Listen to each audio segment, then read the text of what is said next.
Hello दोस्तों, welcome to my YouTube channel educational Adda. दोस्तों, हम लोग एनसीईआरटी बेस्ड एमसीक्यू को प्रैक्टिस सेट के माध्यम से देख रहे हैं, जिसमें हम लोगों ने अब तक 40 सेट को डिस्कस कर लिया है।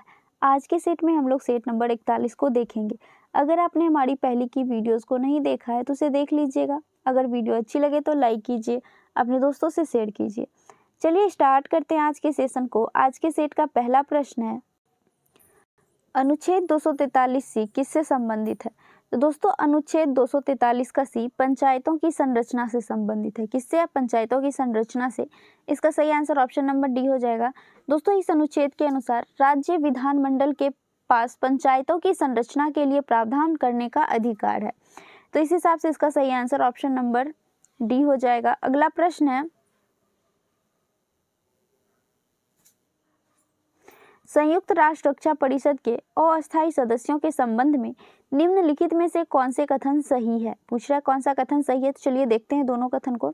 पहला है, अब इनकी कुल संख्या 10 है, किंतु मूलतः यह संख्या 6 थी, जो कि बिल्कुल सही है। दोस्तों, वर्तमान में संयुक्त राष्ट्र रक्षा परिषद का अस्थायी सदस्य की संख्या 10 है, जो कि पहले 6 थी, और इसके कार्यकाल जो है वो 2 वर्ष की अवधि के लिए होता है। तो कहा है दूसरा कथन, केवल 2 वर्ष की अवधि के लिए वे निर्वाचित होते हैं। ये भी बिल्कुल सही है। तो दोनों जो है कथन सही है। इसका सही आंसर ऑप्शन नंबर सी हो जाएगा। 1 और 2 दोनों सही है। दोस्तों, अस्थायी तो सदस्यों की संख्या तो 10 है, लेकिन अस्थायी सदस्यों की संख्या पूछे तो अस्थायी सदस्यों की संख्या 5 है। याद रखिएगा, कितना है? 5। इसका जो दोस्तों सदस्य होता है, अगर वो सेवानिवृत्त हो जाता है तो उसे पुनः तुरंत चुनाव लड़ने के लिए अनुमति नहीं है, यानी वो तुरंत चुनाव के पात्र नहीं होता है। अगला प्रश्न है, निम्नलिखित में कौन भारत के उपराष्ट्रपति के निर्वाचन में भाग लेता है? दोस्तों, भारत के उपराष्ट्रपति के निर्वाचन में राज्यसभा के सभी सदस्य और लोकसभा के सभी सदस्य भाग लेते हैं, यानी राज्यसभा और लोकसभा के जितने भी टोटल मेंबर होते हैं वो सभी भारत के उपराष्ट्रपति के निर्वाचन में भाग लेते हैं। तो इसका सही आंसर ऑप्शन नंबर ए हो जाएगा। 1 और 2 दोनों। अगला प्रश्न है, संविधान सभा द्वारा राष्ट्रीय ध्वज को कब स्वीकार किया गया था? तो दोस्तों, संविधान सभा ने 22 जुलाई 1947 ईस्वी को राष्ट्रीय ध्वज को स्वीकार किया था। कब किया था? 22 जुलाई 1947 ईस्वी को। दोस्तों, इसी दिन राष्ट्रीय ध्वज में चरखा को हटाकर उसके जगह पर चक्र को लाया गया था। आप हमको कमेंट करके बताइए, चक्र में टोटल कितनी तिल्लियां हैं? अगला प्रश्न है, किस चार्टर अधिनियम के तहत भारत में दास प्रथा को अवैध घोषित किया गया था? तो भारत में दास प्रथा को अवैध 1833 के चार्टर अधिनियम के तहत किया गया था। कब? 1833 के चार्टर अधिनियम के तहत जो है दास प्रथा को अवैध घोषित किया गया था, और यह घोषणा 1943 ईस्वी में की गई थी। उस समय बंगाल के गवर्नर जनरल कौन थे? तो वो विलियम बेंटिक थे। कौन थे? William Bentinck. इसी चार्टर अधिनियम के तहत दोस्तों बंगाल के गवर्नर जनरल को भारत का गवर्नर जनरल बना दिया गया। अगला प्रश्न है,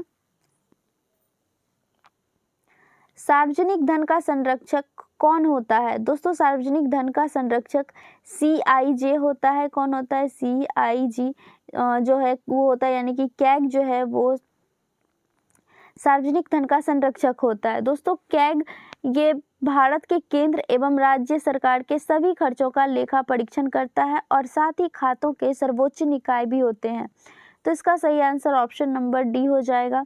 अगला प्रश्न है, राज्य लोक सेवा आयोग के सदस्य को निम्नलिखित में से किसके द्वारा निष्कासित किया जा सकता है, यानी किसके द्वारा हटाया जा सकता है राज्य लोक सेवा आयोग को? ये पूछ रहा है। तो इसका सही आंसर ऑप्शन नंबर बी हो जाएगा। राष्ट्रपति के द्वारा राज्य लोक सेवा आयोग के सदस्य को हटाया जाता है। जबकि नियुक्ति कौन करता है? तो नियुक्ति दोस्तों राज्यपाल करता है।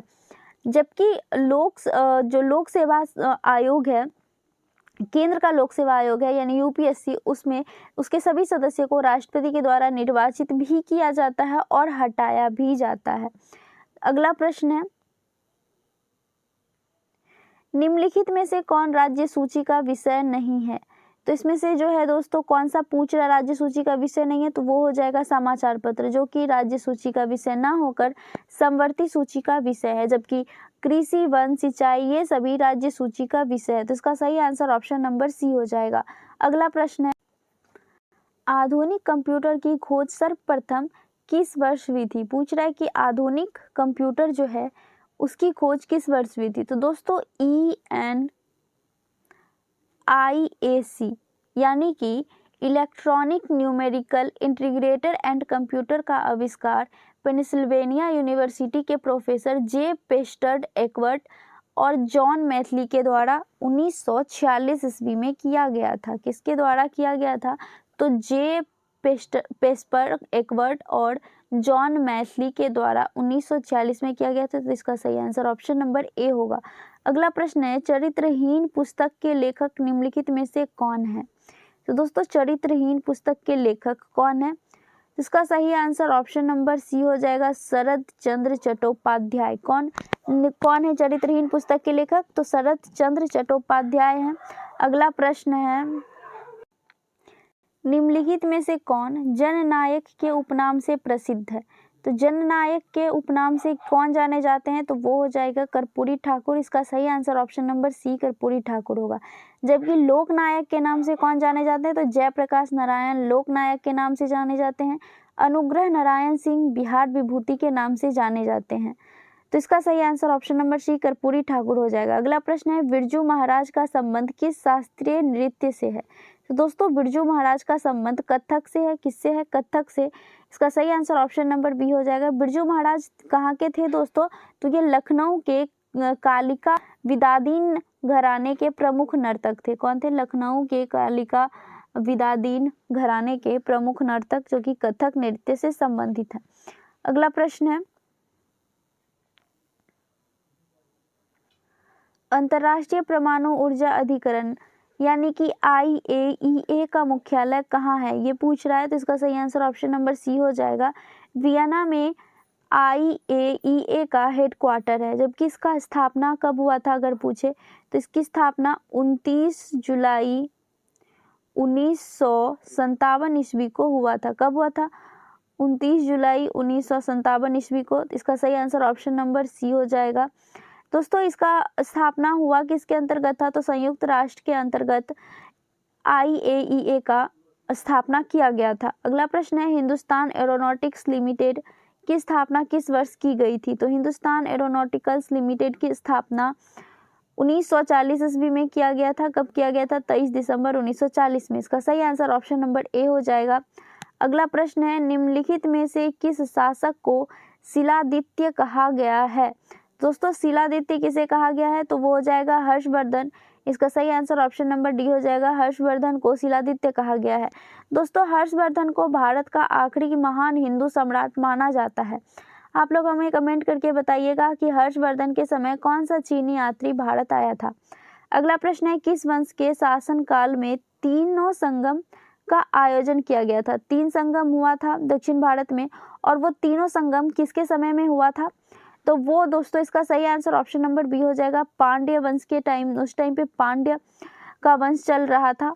और इसकी राजधानी कहाँ थी? तो इसकी राजधानी मदुरै थी। कहाँ थी? मदुरै। इस संगम की अध्यक्षता किसने की थी? तो दोस्तों इस संगम की अध्यक्षता नकीरर ने किए थे। तो इसका सही आंसर ऑप्शन नंबर बी हो जाएगा। अगला प्रश्न है, किस वंश के शासकों ने सर्वाधिक समय तक दिल्ली सल्तनत पर शासन किया था?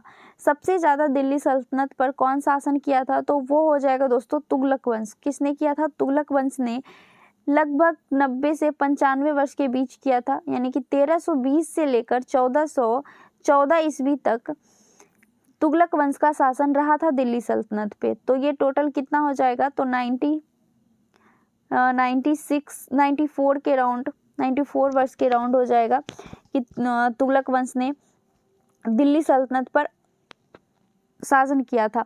दोस्तों इसमें तुगलक वंश के मेन 3 जो थे शासक जो प्रमुख हुए वो कौन कौन थे? जो तुगलक वंश के संस्थापक थे वो पहले यानी गयासुद्दीन तुगलक, दूसरे जो थे वो मोहम्मद बिन तुगलक, और तीसरे फिरोज शाह तुगलक। ये तीनों शासन दिल्ली सल्तनत के मुख्य शासक के रूप में उभरे थे। अगला प्रश्न है, खतौली का युद्ध कब हुआ था? दोस्तों खतौली का युद्ध 1517 ईस्वी में हुआ था। यहाँ पे टाइपिंग मिस्टेक है, 18 हो गया है, 1517 कर लीजिएगा। 1517 ईस्वी में खतौली का युद्ध हुआ था और किसके किसके बीच हुआ था? तो इब्राहिम लोदी और राणा संगा के बीच खतौलिया का युद्ध हुआ था, जिसमें राणा संगा का विजय हुआ और इब्राहिम लोदी की हार हुई थी। अगला प्रश्न है, किस शासक के शासनकाल में उपनिषदों का फारसी भाषा में अनुवाद किया गया था? तो दोस्तों उपनिषदों का फारसी भाषा में अनुवाद शाहजहां के समय में किया गया था। शाहजहां के बड़े बेटे दारा शिकोह ने उपनिषदों का फारसी भाषा में अनुवाद किया था। कब? लगभग 1656 ईस्वी के आसपास में। अगला प्रश्न है,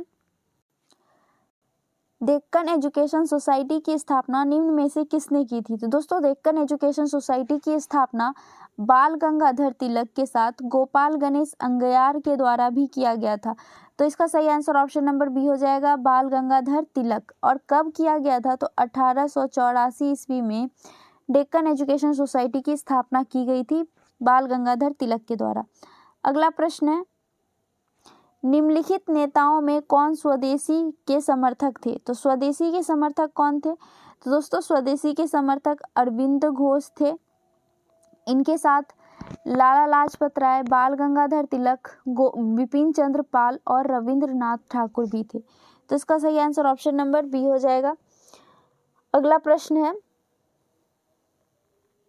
अनुशीलन समिति का गठन किसके द्वारा किया गया था? दोस्तों अनुशीलन समिति का गठन पी मित्रा के द्वारा किया गया था। किसके द्वारा? पी मित्रा के साथ जतीन्द्र नाथ बनर्जी और सतीश चंद्र बोस, ये तीनों मिलकर अनुशीलन समिति का गठन 1902 ईस्वी में किए थे। कब किए थे? 1902 ईस्वी में। दोस्तों इसका सही आंसर ऑप्शन नंबर ए हो जाएगा। अगला प्रश्न है, फ्रेंच क्रांति के दौरान दूसरी संपत्तियों का हिस्सा कौन था? दोस्तों फ्रेंच क्रांति के दौरान दूसरी संपत्तियों का जो हिस्सा था वो उच्च वर्ग यानी कि कुलीन वर्ग के लोग हुआ करते थे। और पहली संपत्ति का हिस्सा कौन थे? तो पहली संपत्ति का हिस्सा पादरी थे। अगला प्रश्न है, कह रहा है निम्नलिखित घटनाओं को कालानुक्रम अनुसार रखिए, यानी सबसे पहले कौन हुआ, उसके बाद कौन हुआ, फिर कौन हुआ, ये इस तरीके से रखने बोल रहा है। तो पहले में है प्रथम सिख युद्ध। प्रथम सिख युद्ध कब हुआ था? तो ये हुआ था 1845 ईस्वी में शुरू हुआ था और 46 तक चला था। दूसरा है प्रथम आंग्ल अफगान युद्ध, तो ये 1839 में स्टार्ट हुआ था और 42 तक चला था। उसके बाद है प्रथम बर्मा युद्ध, तो ये 1824 में स्टार्ट हुआ था प्रथम आंग्ल बर्मा युद्ध और 26 तक चला था। चौथा है तृतीय मराठा युद्ध, तो तृतीय आंग्ल मराठा युद्ध 1817 में स्टार्ट हुआ था और 1819 ईस्वी तक चला था। तो इसको अब हम कालानुक्रम में सजाएंगे तो सबसे पहले जो हुआ था वो तृतीय आंग्ल मराठा युद्ध हुआ था। उसके बाद प्रथम आंग्ल बर्मा युद्ध हुआ था, यानी 4, फिर 3 और फिर 2 और 1 हो जाएगा, जो कि ऑप्शन नंबर ए में है। तो इसका सही आंसर ऑप्शन नंबर ए हो जाएगा। अगला प्रश्न है, एक ही कब्र से 3 मानव कंकाल किस स्थान से प्राप्त हुए हैं? दोस्तों एक ही कब्र से 3 मानव कंकाल मिला है और ये दमदमा में मिला है। कहाँ पे? दमदमा में, जो कि उत्तर प्रदेश के प्रतापगढ़ जिले में स्थित है। दोस्तों दमदमा जो है यह मध्य पाषाण काल का स्थल रहा है। तो इसका सही आंसर ऑप्शन नंबर ए हो जाएगा। अगला प्रश्न है, निम्नलिखित में से कौन उत्पादन के 4 प्रमुख कारण हैं? पूछ रहा है कि उत्पादन के 4 प्रमुख कारण कौन कौन से हैं। तो उत्पादन के लिए सबसे ज़्यादा जरूरी क्या होता है? तो वो होता है पूंजी। पूंजी के बाद भूमि की ज़रूरत पड़ती है और भूमि के बाद एक संगठन बनाया जाता है और फिर मजदूर यानी कि लेबर की ज़रूरत होती है। तो कौन कौन सा जरूरी है वो 4 कारण? तो वो हो जाएगा भूमि, श्रम, पूंजी और संगठन। तो इसका सही आंसर ऑप्शन नंबर ए हो जाएगा। अगला प्रश्न है, घटिया वस्तु के लिए मांग गिरती है जब? दोस्तों घटिया वस्तु के लिए मांग तब गिरती है जब आय में वृद्धि होती है, यानी उपभोक्ता की आय में जब वृद्धि होगा तब घटिया वस्तु का मांग कम होगा यानी गिर जाएगा। उपभोक्ता की आय के साथ इसका नकारात्मक रूप से जुड़ाव होता है। अगला प्रश्न है, राजस्व घाटे की अपेक्षा राजकोषीय घाटा सदैव रहेगा? दोस्तों राजस्व घाटे की अपेक्षा राजकोषीय घाटा हमेशा अधिक रहता है। तो इसका सही आंसर ऑप्शन नंबर ए हो जाएगा, अधिक। अगला प्रश्न है, भारत में गरीबी निर्धारण हेतु सी रंगराजन समिति का गठन कब किया गया था? दोस्तों, सी रंगराजन समिति का गठन 2012 में किया गया था। कब किया गया था? 2012 में। इसका सही आंसर ऑप्शन नंबर बी हो जाएगा। अगर वो सिर्फ सी रंगराजन समिति पूछता तो दोस्तों आपको याद रखना है, सी रंगराजन समिति का गठन 2 बार हुआ है। पहली बार हुआ था 1993 ईस्वी में, और ये उस समय किसके लिए हुआ था? तो उस समय विनिवेश के संदर्भ में हुआ था। और दूसरी बार हुआ 2012 में, और ये गरीबी रेखा के स्तर का आकलन करने के लिए किया गया। तो इसमें क्या पूछा है? गरीबी निर्धारण हेतु पूछा है, इसलिए इसका सही आंसर ऑप्शन नंबर बी हो जाएगा, 2012। अगला प्रश्न है, निम्नलिखित में से किसने ग्रीन हाउस गैस का संकल्पना की थी? दोस्तों, ग्रीन हाउस गैस की संकल्पना जोसेफ फोरियर ने किया था। किसने? जोसेफ फोरियर ने। इसका सही आंसर ऑप्शन नंबर ए हो जाएगा। और कब किया था? तो 1824 ईस्वी में ग्रीन हाउस प्रभाव को अस्तित्व के बारे में जोसेफ फोरियर ने बताया था। अगला प्रश्न है, निम्नलिखित में से कौन सही सुमेलित नहीं है? इसमें पूछ रहा है कौन सही सुमेलित नहीं है। पहला है दुधवा राष्ट्रीय उद्यान, जो कि बाघ के लिए है प्रसिद्ध है, ये सही है। दूसरा है मानव राष्ट्रीय उद्यान, जो कि हाथी के लिए प्रसिद्ध है, ये भी सही है। राजाजी राष्ट्रीय उद्यान, ये भी हाथी के लिए है। जबकि पेरियार राष्ट्रीय उद्यान, ये हांगुल के लिए नहीं है, यह बाघ एवं हाथियों के लिए है। तो ये पूछ रहा कौन सुमेलित नहीं है, तो ऑप्शन नंबर बी जो है वही सही हो जाएगा, ये सुमेलित नहीं है। दोस्तों, पेरियार राष्ट्रीय उद्यान कहाँ स्थित है? तो ये केरल में है। दुधवा राष्ट्रीय उद्यान ये यूपी में है। मानक राष्ट्रीय उद्यान जो कि असम में है, और राजाजी राष्ट्रीय उद्यान यह उत्तराखंड में स्थित है। अगला प्रश्न है, थूमथांग घाटी किस राज्य में स्थित है? दोस्तों, थूमथांग घाटी जो यह सिक्किम में स्थित है। कहाँ है? सिक्किम में स्थित है, और यह फूलों की घाटी है। थूमथांग जो है दोस्तों, यह सिक्किम के मांगन जिले में स्थित है। तो इसका सही आंसर ऑप्शन नंबर डी हो जाएगा। अगला प्रश्न है, निम्नलिखित में से कौन सा जलडमरू यानी स्ट्रेट ऑस्ट्रेलिया और तस्मानिया को अलग करता है? तो दोस्तों, ऑस्ट्रेलिया और तस्मानिया को अलग करने वाला स्ट्रेट है बॉस स्ट्रेट। कौन सा है? Boss straight. तो इसका सही आंसर ऑप्शन नंबर बी हो जाएगा। अगला प्रश्न है, गेहूं की खेती के लिए क्या आवश्यक है? तो दोस्तों, गेहूं की खेती के लिए संयत तापमान और संयत वर्षा की आवश्यकता होती है। इसका सही आंसर ऑप्शन नंबर बी हो जाएगा। अगर आपसे पूछे गेहूं की खेती के लिए कितने डिग्री तापमान की जरूरत होती है, तो याद रखिएगा 20 डिग्री सेल्सियस से लेकर 30 डिग्री सेल्सियस के बीच में तापमान होने पे गेहूं की खेती यानी गेहूं का फसलवार अच्छा होता है।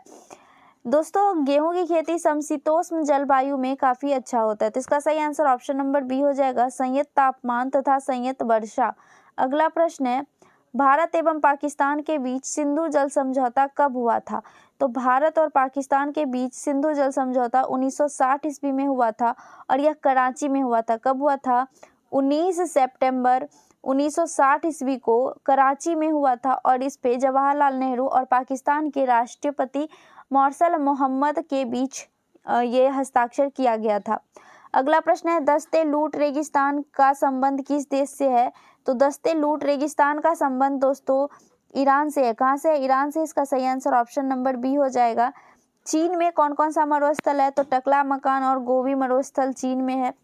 इराक में लूट मरुस्थल है। इसका सही आंसर ऑप्शन नंबर बी होगा। अगला प्रश्न है, निम्नलिखित में से कौन सी ठंडी जलधारा का उदाहरण नहीं है? इसमें से कौन सा ऐसा ऑप्शन है जो ठंडी जलधारा का उदाहरण नहीं है? तो वो हो जाएगा क्यूरोसियो। कौन सा है? क्यूरोसियो। इसका सही आंसर ऑप्शन नंबर डी हो जाएगा।